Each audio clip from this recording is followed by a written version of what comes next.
Hello, welcome to Locked on Sharks, the premier hockey podcast of your favorite stinky, no good, very good team, very bad team, terrible team in the Bay Area. Uh, Today we have Seth on. We're going to be talking Sharks Wild. Since this game's probably going to be a bloodbath, we want to kind of use this time to revisit the old Middleton for Kaapo Kahkonen trade. See how we feel about it now that we've kind of gotten away from a little bit. So all that and more on today's episode of Locked on Sharks. You're Locked on Sharks, your daily podcast on the San Jose Sharks.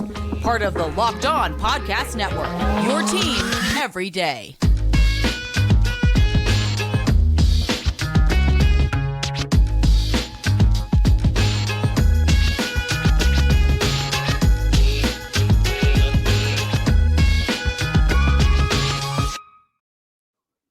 I'm your host, JD Younkertribit for the Fin of San Jose Hockey Now. I want to thank you for making Locked on Sharks or Locked on Wild or both. If you're really committed, you're listening to both. Joining me today is Seth from Locked on Wild. Thank you guys for, again, listening. Making this your first listen. Today's episode is brought to you guys by BetOnline. BetOnline has you covered the season more props, odds, and lines than before. BetOnline, where the game starts. And Seth, it's been a while. I know the Sharks and Wild, we don't get to play as much as the fun bubble season where it was like, oh, cool, let's play 8 times. But the Sharks and Wild kind of, a lot of trade history, a lot of, just kind of intertwined story paths. But this season, tale of way different teams. So let's start there with Seth. What's been the story for the Wild so far this season? Well, I think it has been figuring out how to do it this year as opposed to last year. Obviously, a ton of goals last year. You had Kevin Fiala, you had Kirill Kaprizov, Matt Zuccarello, Joel Eriksson, Marcus Foligno, Ryan Hartman, all kind of leading the charge in the goals department last year. And it's all well and good if you have a team that can score like 4 goals a game. Mm-hmm. Because even if your goaltending is not all that good, your special teams are not all that good, and your defense has a lot of good players on it, but is really kind of doing a lot of the heavy lifting for the goaltending, you can just kind of sweep all that under the rug because, hey, we score 4 goals a game, so we can just score your problems. Yeah, right? Exactly. And so they came into the season this year operating under that same sort of, we're just going to do this again. And the first 3 games of the year, it did not work out. And I think the team collectively kind of said, okay, we're going to have to go about this a different way. And since then, we've seen the goaltending has been shored up. The defense has really done a great job since those first 3 games of the season.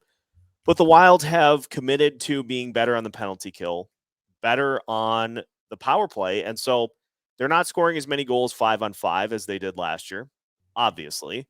Yep. But they have committed to those other areas. And so I've been saying all season pretty much is that it might not be a Wild team this year that does as well record-wise as last year's team did.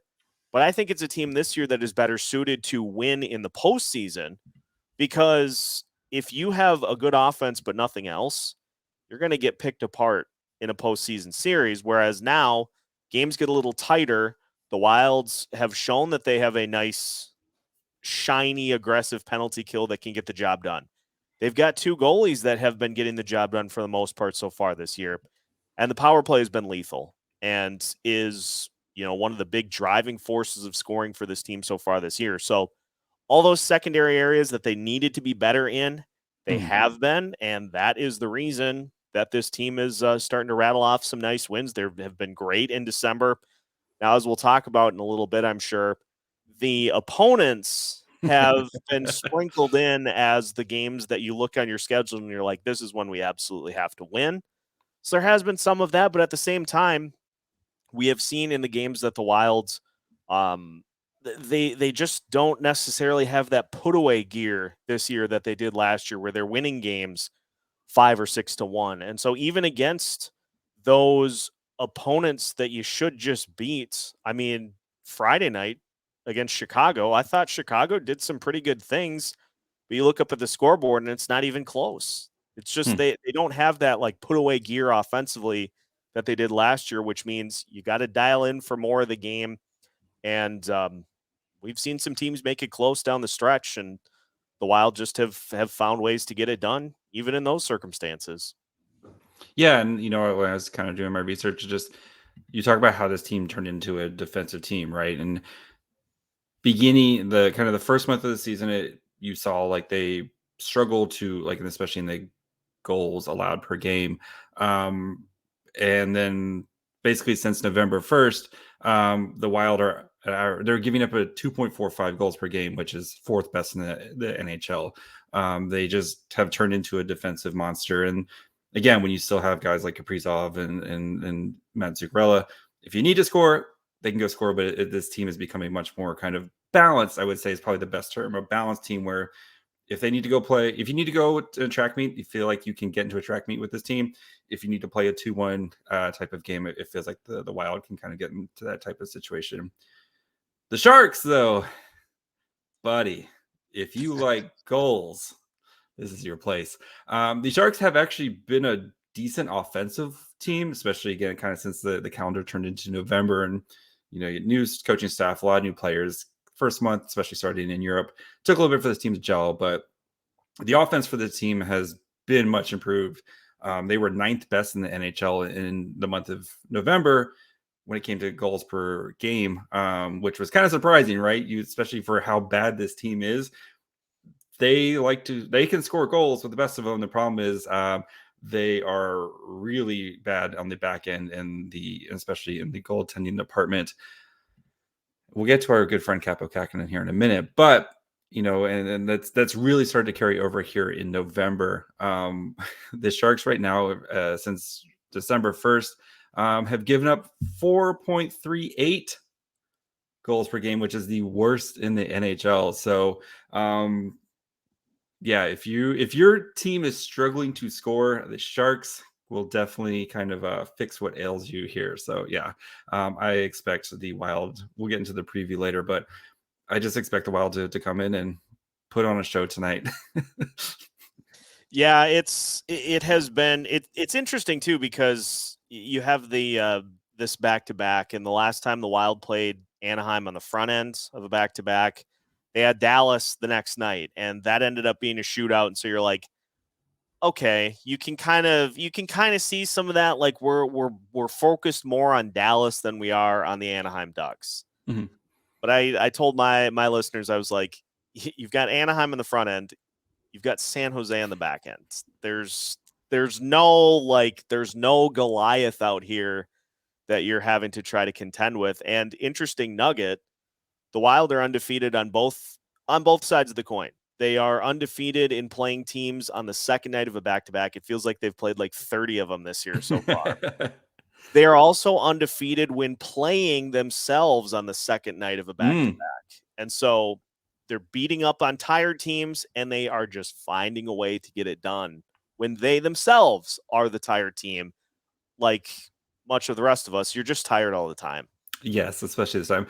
And, this is the last game for the Sharks before their winter break. I assume it's probably the last game for the Wild before they're going to be getting a head home here soon. So you wonder how if a team is able to kind of jump out and just put the kibosh down, and then both teams are like, let's just get this done with and head home for Christmas. So yeah, we'll get, like I said, we'll kind of look at how these teams match up. But and the big thing too is revisiting the Jacob Middleton Kaapo Kahkonen trade. Before we do that, though, we do want to tell you guys about, again, a good friend of ours, BetOnline. BetOnline, your number one source for sports betting info, stats, news, and analysis. Get the latest odds and trends for every professional and amateur league out there. You've got pro football, college bowl season this week here. You come home from work and there's just a random football game on. It is the best. Of course, you got the big bowl games coming up on the 1st. So they've got you covered for that. You have NBA, you have college basketball, you have World Juniors, which starts on the 26th. So they've got you covered for everything you need at betonline.net. If you love sports podcasts, you can find those at BetOnline as well. The fastest and easiest way to get your betting info in. So head to their website today or use your mobile device to learn more. BetOnline, where the game starts. All right, so we are back to talk. Of course, I think we have to talk about Middleton, Kaapo Kahkonen. Last year at the trade deadline, the Wild acquired Jacob Middleton and his glorious, glorious mustache. I see, Seth, your mustache is getting, your beard is very, very nice, buddy. You've really been working on it.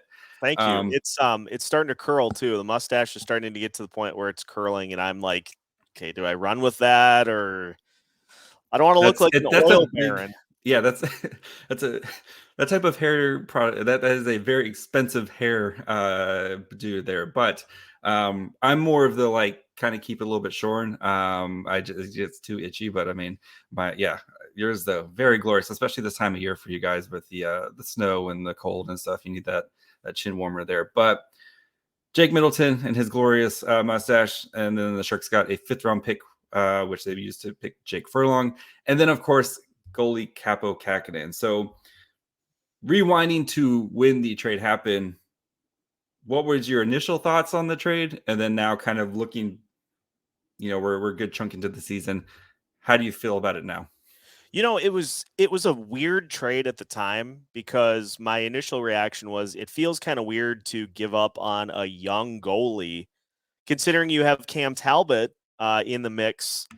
But the reality of the situation was, at the trade deadline last year, the Wild were not super thrilled with what they were getting from the goalie position. They were winning a ton of games, but you're winning games like 6-4, 6-5, 5-3, 5-4.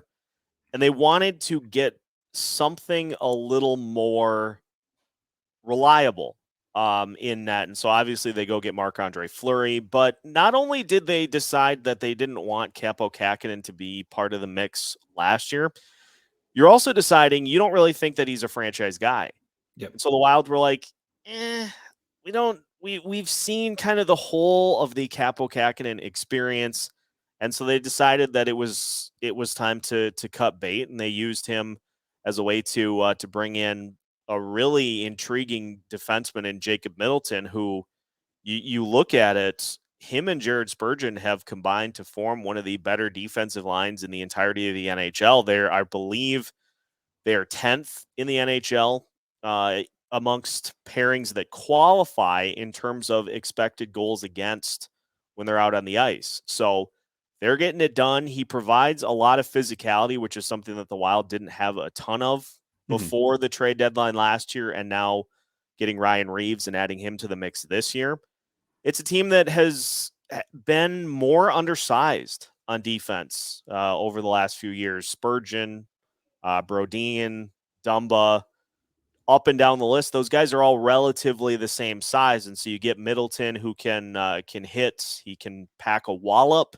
Yep. And it has worked out really well for this team, and it allows you to not have to pair up Brodin and Spurgeon. You can spread your defense out a little bit more than they were previously. And so this is a trade that I think the Wild look at as a win, because Middleton now is signed through the worst of these buyouts, and he's providing good minutes when he's out there, to where you would probably look to have him as kind of one of those complementary defensemen for that next core, so that he can be somebody that helps mentor some of those younger guys that are coming up through the system that'll be filling those back end roles. And so from the Wild end of it, it looks like a trade that Bill Guerin definitely won. But I myself wonder if Kahkonen is kind of a victim of the circumstances going on around him with the team that he's on, or if he's not necessarily helping the situation himself. Yeah, it's kind of a little bit of a chicken and egg thing too. And going back to like the kind of the reasoning behind with the Wild, right, is I think they looked at themselves and they realized, okay, Kaapo Kahkonen is not helping us win a Stanley Cup this year, and they were kind of a dark horse team. I know they lost in the first round because they just can't get out of the first round. But you probably look at Kaapo Kahkonen like, I don't think he can win us a Stanley Cup this year. We got to make a move. And then you have Jesper Wallstedt, who's a potential franchise goalie kind of coming up the pipeline. And you're like, well, at some point, I guess the hope is Marc-Andre Fleury, you hold it down for a little bit longer, and then Wallstedt can come in. There's your goalie for the next 10 plus years, right? And Kaapo Kahkonen just didn't fit into the plan. But, back to him, it's a little bit, I think, chicken and egg of, the Sharks defense is not very good. And like you said last year with the Wild, where we're just going to outscore our problems. And the Sharks have kind of been in the same situation, except for, they're actually the perfect tank team where it's like, hey, we're going to score a bunch of goals, but we're going to give up a bunch more too. So at least the games are entertaining. It's not like you're just watching your team get blown out 4-1 every night. So, but with Kaapo Kahkonen, it's sometimes the defense lets him down. And then his high danger save percentage it's slowly getting a little bit better, but it's just, he doesn't have that, like, I got to make a big save in a big moment, almost that like clutch factor, right? Where James Reimer, veteran, been around the league, played on a bunch of different teams. He can be the guy who kind of like stops the bleeding when things are going badly and kind of keep you into a game and, drag your team to a point at least type of situation. Like Kaapo Kahkonen, it feels like when the things start to snowball, he's not there to kind of stop the snowball, and it just kind of continues to go. And we saw that against the Flames on Sunday night, right? Kind of tight, close game. First 30 seconds of the third period, they give up 2 goals to Elias Lindblom, and then they gave up a third goal within the first 2 minutes, and that was the game. And that just happens constantly with the Sharks. This team is just not talented enough to kind of overcome that, and they have very good players, in Tomas Hertl, and Erik Karlsson's having a renaissance season, and Timo Myers have been an absolute monster this year. But then after those guys, it just falls off a cliff. And Kaapo Kahkonen, you kind of feel for him, where it's like you wonder if there was a better defensive structure team in front of him, if you could be a better player. And he looked really, really good with the Sharks last year after they acquired him in the trade deadline, and I was excited for what his potential has been. But James Reimer claims another young goaltender, as he, I think he kind of utilizes the energy of these young goaltenders and just eats it, and then he's going to be just immortal, and just James Reimer's going to be like 55 and still just being, playing 40 games a year. So he drains their life force to keep himself, much like Paul Rudd does to survive. He drains their life force to keep himself young enough to still be a starting goalie in the NHL. Yeah. So we'll see, because James Reimer is 100% being traded at the trade deadline. Just because look at the teams out there who could use a goal, like the Kings, right? The Kings could use a goalie 100%. James Reimer is going to be traded, so Kaapo Kahkonen is going to get his shine at the end of the season, and we'll see what he's able to do with it. But at the time, I was excited because it's one of those things where it's kind of like a quarterback, right? You got to just keep taking swings until you find a goalie. And Jacob Middleton, great for the Sharks, but like, again, he didn't really kind of fit their timeline of who, Jacob Middleton's kind of sneaky old, right? He's close to 30 at this point.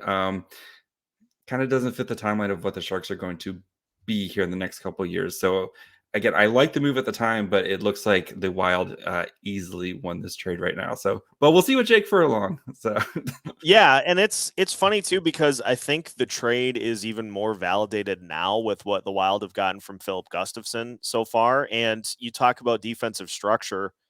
That's another thing that the Wild have done really well this year, is they're preventing shots from getting through to their goalies, so that in those instances where you kind of get stuck on your end of the ice, you're not having to bail them out in that point, and then also throughout the game as well. There are large stretches where you're just kind of enjoying the ride, and so then you're ready once you have to face that bevy of shots, and that I think has been one of the huge reasons. But Gustafsson has also been very good himself, so it's one of those trades that I think in the Wild perspective they make 10 times out of 10. And it felt like it was the perfect opportunity for Bill Guerin to get out a year before you can't. That kind of mentality is you maybe cut bait on somebody a little early, but if you wait, and the Wild are kind of seeing this with Matt Dumba, is if you wait too long, then there just is nowhere that you can send them. Yeah, I mean, and the Sharks fans know all about a bunch of guys on the roster that you cannot trade because they have just fallen off a cliff or bad contracts and all that fun stuff. So, yeah, oh, God. Before we get into this game, kind of talk about what we think is the big factors for this game and kind of the matchups and stuff that we're looking forward to. Do want to take a quick break, talk to you guys about a very important message. From the National Highway traffic's, Safety this time of administration. year, going out to parties, having fun, all that fun stuff. It's important though to just kind of keep in mind of what you're doing and making sure you're making right choices, right? So driving under the influence, marijuana, drinking, whatever you're doing like that. That's right. Driving high could get you a DUI. If you're wondering if law enforcement can tell if you're driving high, well, everyone in your life can. So your friends can, your coworkers can, your parents, everybody can kind of tell. You try to hide it, but it's not possible to hide. So if you're doing drinking, if you're enjoying activities, make sure you kind of get a ride, call a friend. Just you don't want to make a terrible choice. So drive high, get a DUI paid for by the NHTSA. All right. Sharks, Wild. Sharks, actually, both teams relatively healthy, right? Going into this, I know Luke Cunningham put on IR, done for the season with a torn ACL. Tomas Hertl serving the second game of his suspension. James Reimer potentially not available. We'll see. He wasn't at practice on Wednesday. He blocked a shot with his knee. He stayed in the game, but you wonder if he got maybe a little swelling when he woke up today, especially old man like James Reimer. So we'll start with this. What is kind of the path to the Wild victory? What is kind of the way they win tonight, I guess? Well, I think it boils They down just show up. yeah, it boils down to not falling into the trap. There are a few ways that you can keep a team that is not playing well in the game. Mhm. Dumb penalties, just continuing to feed them opportunities on the power play. And just kind of trying to sleepwalk through a game. The Wild have been susceptible to that at times. And so it's a situation of show up and play your game. Don't try to play this one in half gear. If you just try to kind of skate through it, bad things happen. And so this Wild team, with how Kirill Kaprizov's been playing on that top line, him and Matt Zuccarello have been just terrorizing people. They had the top line had 9 points against Chicago. They had 6 points against the Senators. And so they just have been on an absolute, I don't know if it's any leader, as I like to say, but it is definitely a heater.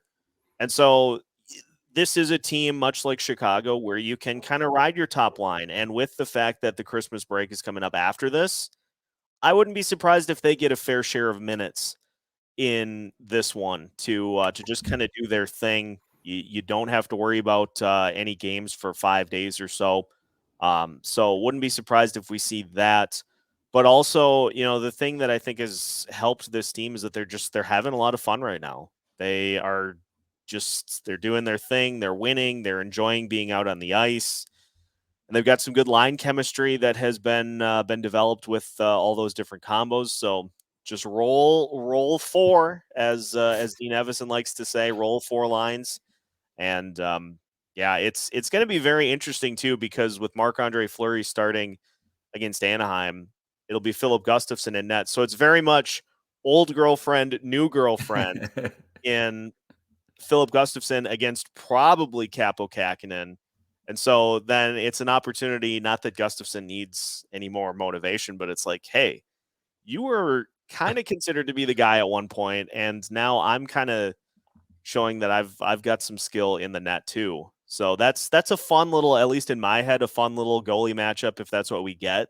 But we'll have to wait and see how that shakes out. Yeah, and going back to the kind of that line, The Kaprizov Steel Zuccarello line, they're 10th in the NHL in Corsi. So the shot attempts for, they dominate kind of the pace of play and control. And the cobbled together top line of Timo Meier, who's very good at hockey, Logan Couture and Barabanov are kind of more middle six guys, that they've played really well together. But I don't see a way that these guys kind of slow down this top line, or even kind of just slow down this top line of the Wild. And as you said, with the Wild, where they can kind of roll those four, and we're going to see the depth too, especially with the Matt Nieto, Nick Bonino second line that the Sharks are going to be rolling out in this game. Just God. Well, the interesting thing too is that you nearly had the potential for 3 former Wild players to be facing the Minnesota Wild. And if there is one tried and true curse that we know exists in the world, it is former Minnesota Wild players scoring against the Minnesota Wild. Still Nick got 2 in Bonino. the lineup, and Nico Sturm as well. Yeah. So still have 2 that Nico Sturm been pretty good signing for the Sharks this year. He's got he's about ready to match his career high in goals in a season already. I think he's 2 away from matching his career high in goals. Scored last game. Yeah, Nico Eye of the Sturm has been a great signing for these Sharks there. But Nick Bonino, so we can just Nick Bonino scoring, Nico Sturm scoring, and then we're getting the the Kaapo Kahkonen goalie goal just to really put the icing on the cake here. Oh God. But I mean, I think for the Sharks, like you kind of mentioned it, right? Where feeding the opportunities, and the Sharks special teams are actually pretty solid. Their penalty kill is amazing. They're going to have a huge test though against this Wild power play. The Sharks, I think they're second in they're first and second. They keep bouncing back and forth as the top penalty kill unit in the league. They do tend to do a little bit better with James Reimer than Kaapo Kahkonen, because I think James Reimer can kind of correct the little mistakes there. But their penalty kills with Nick Bonino and Logan Couture and Matt Nieto, all those guys are kind of there. I know they would normally have Tomas Hertl in the penalty kill as well, but I think they can kind of cover that as well. But for now, At least one more game. But the power play has been kind of not too bad, or it's been pretty good for the Sharks, especially with Erik Karlsson in his Renaissance year. He leads all defensemen, of course, in the NHL with 41 points right now. Him and Timo Meier on the power play, those guys work really, really well together, and they can score super quick. I mean, we saw against the Flames on Sunday night, takes them 5 seconds. They win the draw. Erik Karlsson gets another point, and then Timo Meier is just sitting there waiting to pop it in. And that's going to be the way for the Sharks to win this game. Is they have to win the special teams battle, and has to be a clear special teams battle win. Because I assume the 5-on-5 is going to be the Wild kind of parking in the Shark zone for most of the night, especially that top line with Kaprizov. And I don't see much of a matchup for Couture getting, unless Timo Meier can kind of go Super Saiyan. But this feels like a pretty easy road for the Wild, even though they're second half of back-to-back. I just think they are a much superior team, much more balanced team, much deeper team. Yeah.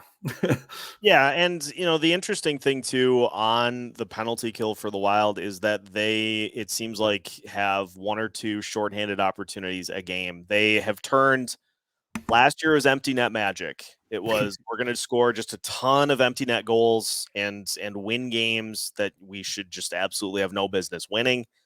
This year, it's like we're going to try to score a shorthanded goal every game.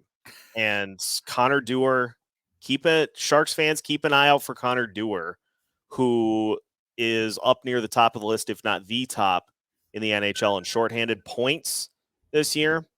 He just loves to lurk at the top of the zone on the penalty kill and steal passes and just send it back down the other way.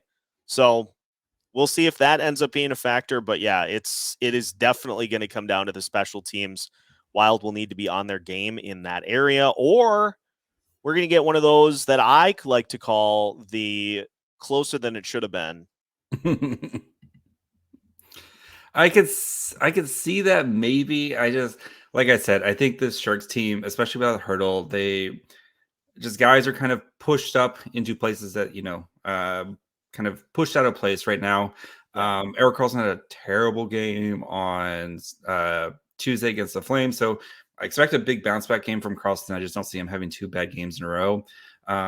But yeah, I think it's just too much to overcome. The Wild are too talented, and I think, especially with the Wild, their defense, the Sharks, they're good at generating high danger chances. They're one of the best in the league there, but the Wild are one of the best in the league at limiting those high danger chances. And even when the Sharks do, they generate all high danger chances, but they just don't score a lot. They're like 14%, which is like 28th in the league compared to, it's weird. So they generate a bunch, but they just don't score. They can't finish. And I just don't know if they're going to be able to get all those high danger chances against this very, very structured Wild team. So I got the Wild winning this one comfortably 4-1. I think Kirill Kaprizov really puts on a show. He's got a 3-point night. But I do think Jonah Gadovich and Ryan Reeves mix it up, and I think in the second period, and I would be very interested to watch that one. So put me down for 5, but I think the Wild do end up getting the win. I'll say 5-1.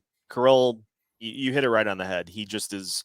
He's in that orbiting the Earth level play that we see from him from time to time, and I think that's going to continue because, as I alluded to, there is no game after this until the 27th. So you can let him go a little longer than you typically would because he's got some time to rest on the back end of it. So don't be surprised if it's top line triumph for the Wild here in this one, and we'll see how it plays out. All right, Seth, where can the people find you? Just go to Locked On Wilds on social media. That's the nice thing about it is we got Locked On Wild for all of them. So you just search, you'll find all the podcasts, you'll find YouTube, you'll find all the social media accounts, you'll find TikTok as well. So make sure to check all of that out. We've got pregame episodes, pregame previews, postcasts. We've got the morning skates every morning, just with little nuggets for listeners throughout the day. So make sure to find all of that at Locked On Wilds, wherever you listen. We're everywhere. I can't wait to watch the Locked On Wild TikToks where I assume you're dancing as you're giving out little nuggets. So, you got to get those views up, right? Got to do what we got to do. Yep. Yeah. You do the little like one frame, like where you're like, yeah. So Locked On Sharks, of course, you can find wherever you get podcasts, of course, and then on YouTube as well. You can follow me on Twitter at myfryhole. Follow the show on Twitter, Facebook, and Instagram at Locked On Sharks. Make sure you guys give Seth a follow, especially for whatever a Vikings game on, because it is, yes, pure magical when Seth is on the bird while the Vikings are playing, because he gets his hopes up, but he knows at the same time he's probably going to get kicked at some point. But this year, the Vikings have been, this year that's been happening every game because they're usually behind at some point, but then they complete the comeback. And so you're like, well, it looked dicey, but now it's not. Yeah. If Tua plays, the Dolphins beat the Vikings back in I can't dispute that. All right. Until tomorrow. Bye, friends.